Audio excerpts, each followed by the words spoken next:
Olá, tudo bem? Espero que sim. Vamos para a nossa leitura bíblica? Livro de 2 Reis, capítulo 4. Eliseu ajuda uma viúva pobre. Certo dia, a viúva de um dos membros do grupo de profetas foi pedir ajuda a Eliseu.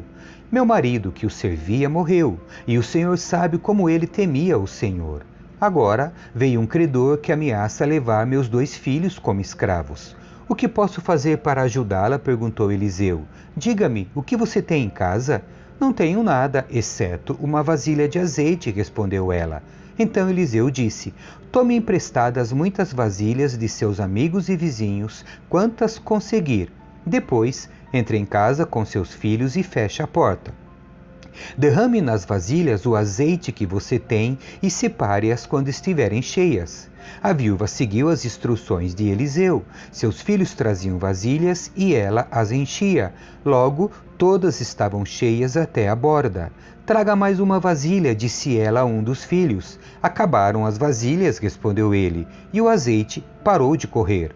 Quando ela contou ao homem de Deus o que havia acontecido, ele lhe disse: Agora venda o azeite e pague suas dívidas. Você e seus filhos poderão viver do que sobrar. Eliseu e a mulher de Sunem.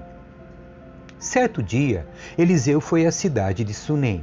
Uma mulher rica que morava na cidade o convidou para fazer uma refeição em sua casa. Depois disso, sempre que ele passava por lá, parava na casa dela para comer. A mulher disse ao marido: Sem dúvida, esse homem que sempre passa por aqui é um santo homem de Deus.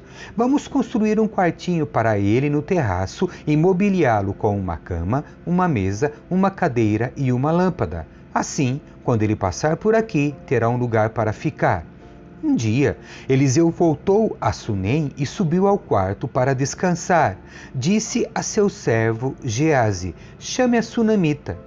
Quando ela veio, Eliseu disse a Geazi: Diga-lhe, somos gratos por sua bondade e seu cuidado conosco. O que podemos fazer por você? Podemos falar em seu favor ao rei ou ao comandante do exército? Não, respondeu ela, minha família cuida bem de mim.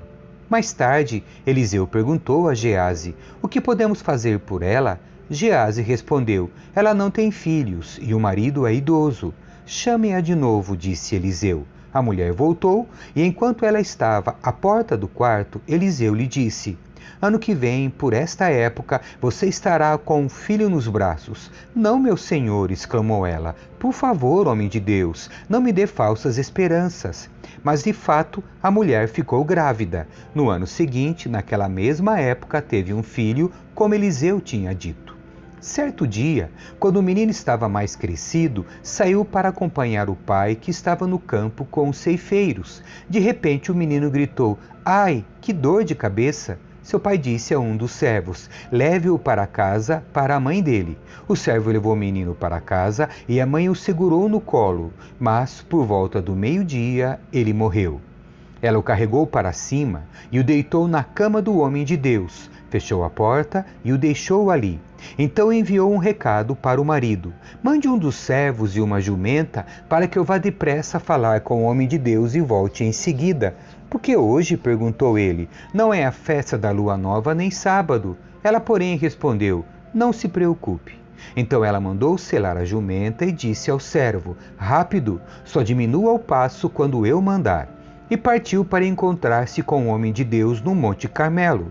Quando ele a viu à distância, disse a Geazi: Olhe, lá vem a sunamita. Corra ao seu encontro e pergunte: Está tudo bem com a senhora, com seu marido e com seu filho? A mulher respondeu: Sim, está tudo bem. Mas, quando ela chegou ao homem de Deus no monte, abraçou os pés dele. Geazi quis afastá-la, mas o homem de Deus disse: Deixe-a em paz. Ela está profundamente angustiada, mas o Senhor não me revelou o motivo. Então a mulher disse: Acaso eu lhe pedi um filho, meu senhor? Não lhe disse que não me desse falsas esperanças? Eliseu disse a Geazi: Prepare-se para viajar, pegue meu cajado e vá. Não cumprimente ninguém pelo caminho. Quando chegar, coloque o cajado sobre o rosto do menino. Mas a mãe do menino disse: Tão certo como vive o Senhor, e tão certo como a sua própria vida, não voltarei para casa se o Senhor não for comigo. Então Eliseu voltou com ela. Geazi foi à frente e pôs o cajado sobre o rosto do menino, mas não aconteceu nada. Não havia sinal de vida. Geazi voltou para encontrar-se com Eliseu e lhe disse: o menino ainda não despertou. De fato, quando Eliseu chegou, o menino estava morto, deitado em sua cama. Eliseu entrou sozinho no quarto, fechou a porta e orou ao Senhor. Depois deitou-se sobre o corpo do menino e colocou sua boca sobre a dele, seus olhos sobre os dele e suas mãos sobre as dele. E, enquanto se estendia sobre ele, o corpo do menino começou a se aquecer. Eliseu se levantou, andou de um lado para o outro no quarto e em seguida se estendeu novamente sobre ele. Dessa vez, o menino espirrou 7 vezes e abriu os olhos. Eliseu chamou Geazi e lhe disse: chame a sunamita. Quando ela entrou, Eliseu disse: aqui está seu filho. Ela caiu aos pés do profeta e se curvou diante dele. Então pegou o filho e saiu. Milagres durante o período de fome. Eliseu voltou a Gilgal, onde havia fome na terra. Certo dia, quando o grupo de profetas estava sentado diante dele, ordenou a seu servo: ponha no fogo uma panela grande e faça o ensopado para o resto do grupo. Um dos profetas foi ao campo apanhar ervas. Encontrou uma trepadeira do campo e voltou trazendo frutos silvestres em sua capa. Cortou os frutos em pedaços e os colocou na panela, sem saber exatamente o que eram. O ensopado foi servido aos homens, mas assim que provaram alguns bocados, gritaram: homem de Deus, há veneno neste ensopado, e não puderam comê-lo. Eliseu disse: tragam-me um pouco de farinha. Jogou a farinha na panela e disse: agora podem comer, e o ensopado não lhes fez mal. Outro dia, um homem de Baal Salisa trouxe comida para o homem de Deus: 20 pães de cevada, feitos dos primeiros grãos da colheita, e também grãos frescos. Eliseu disse: distribua entre o povo para que comam. Como vamos alimentar 100 pessoas só com isso? Perguntou seu servo. Mas Eliseu repetiu: distribua entre o povo para que comam, pois assim diz o Senhor: todos comerão e ainda sobrará.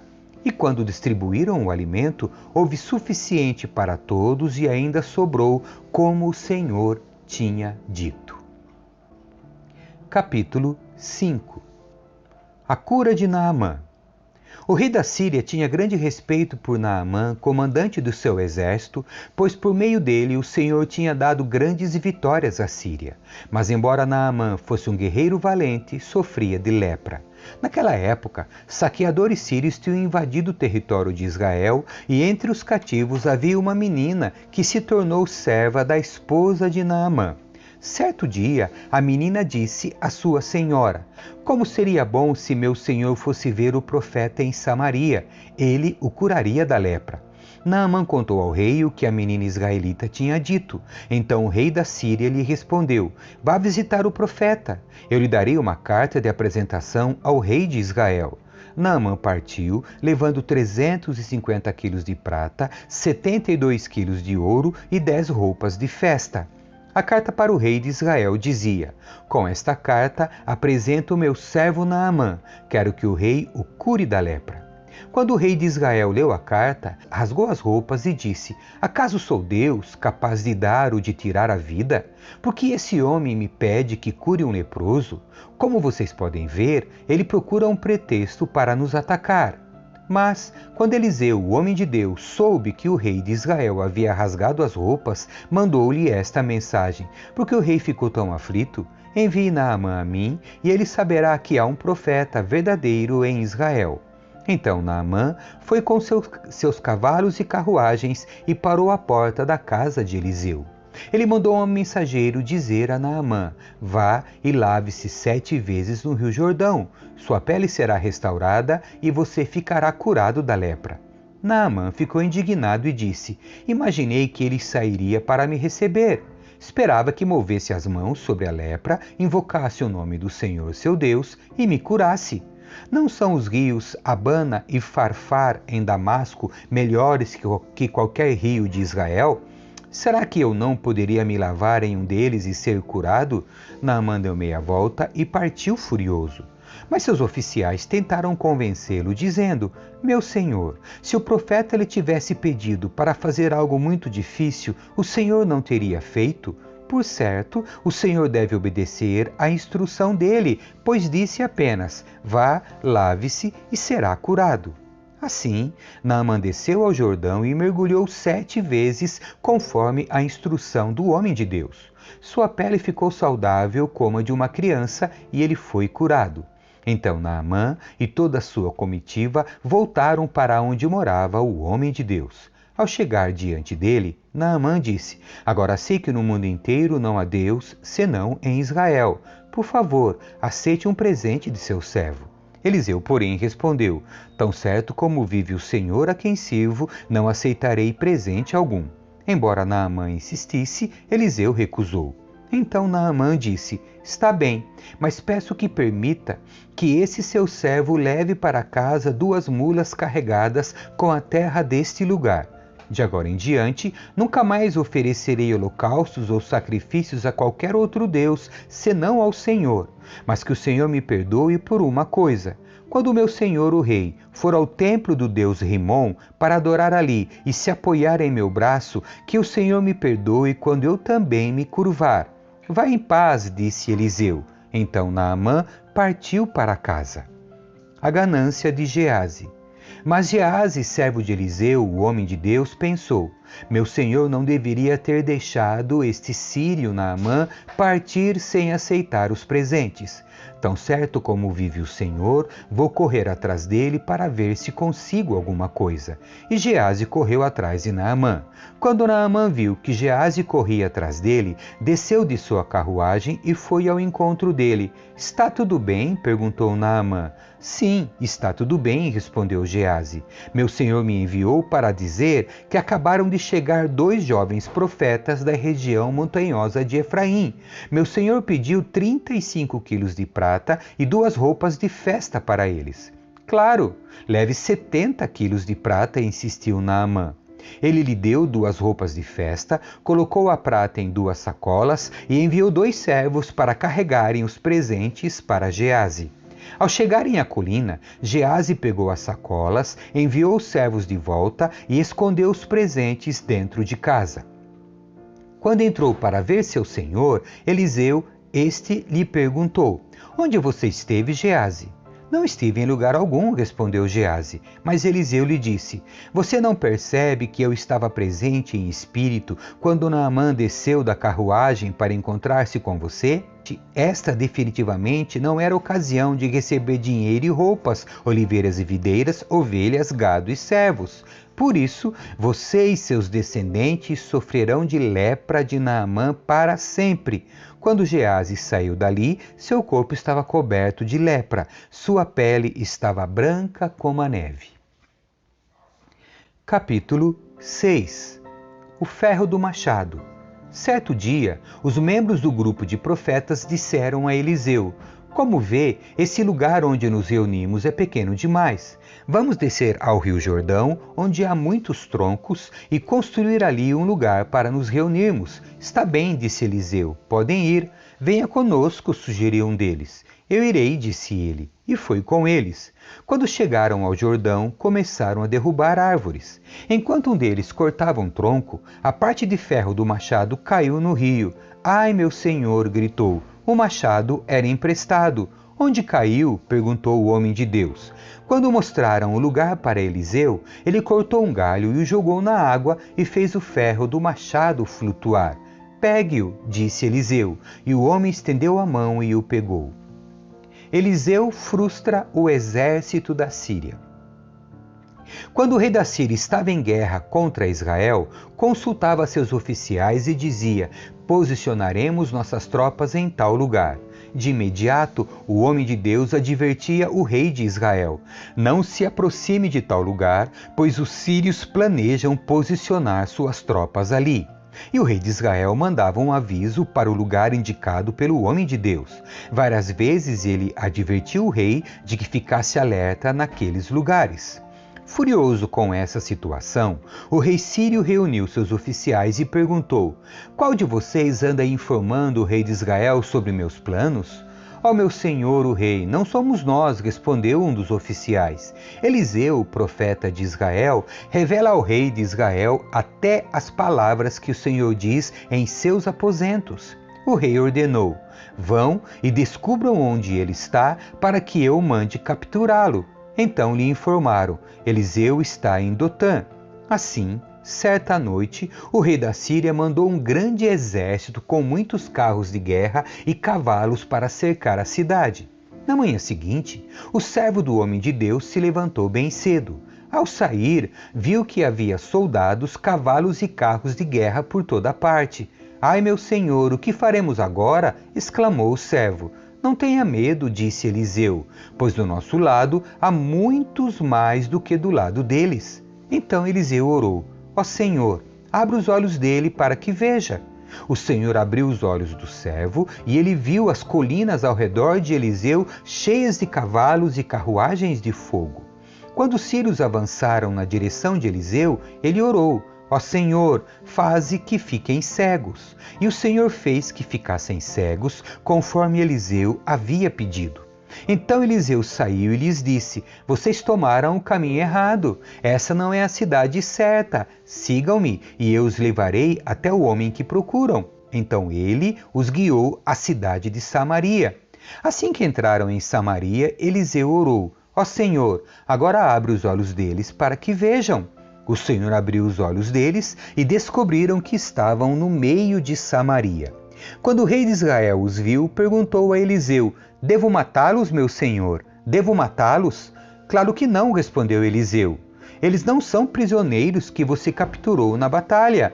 Dê-lhes comida e bebida e mande-os de volta para casa, para o senhor deles. Então o rei lhes ofereceu um grande banquete e os mandou de volta para casa, para o senhor deles. Depois disso, os invasores sírios não invadiram mais a terra de Israel.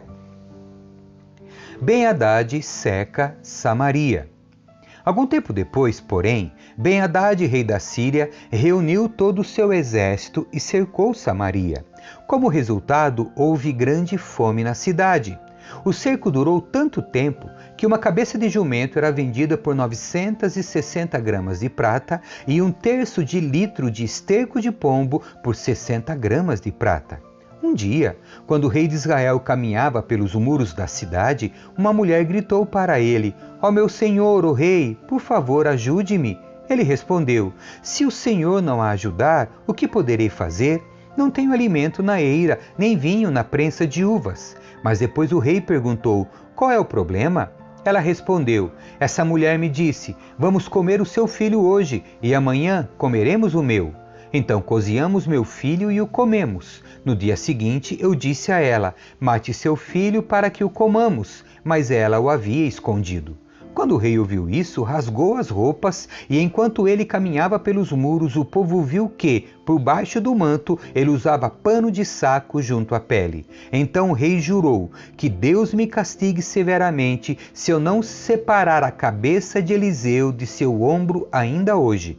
Eliseu estava sentado em sua casa com as autoridades de Israel quando o rei mandou um mensageiro até ele. Antes, porém, que o mensageiro chegasse, Eliseu disse às autoridades: o filho do assassino enviou o homem para cortar minha cabeça. Quando o mensageiro chegar, fechem a porta e não o deixem entrar. Logo ouviremos os passos de seu senhor atrás dele. Enquanto Eliseu ainda falava, o mensageiro chegou e comunicou a mensagem do rei: toda essa desgraça vem do Senhor, porque devo continuar a esperar no Senhor? Amém. Que Deus abençoe você. Tchau.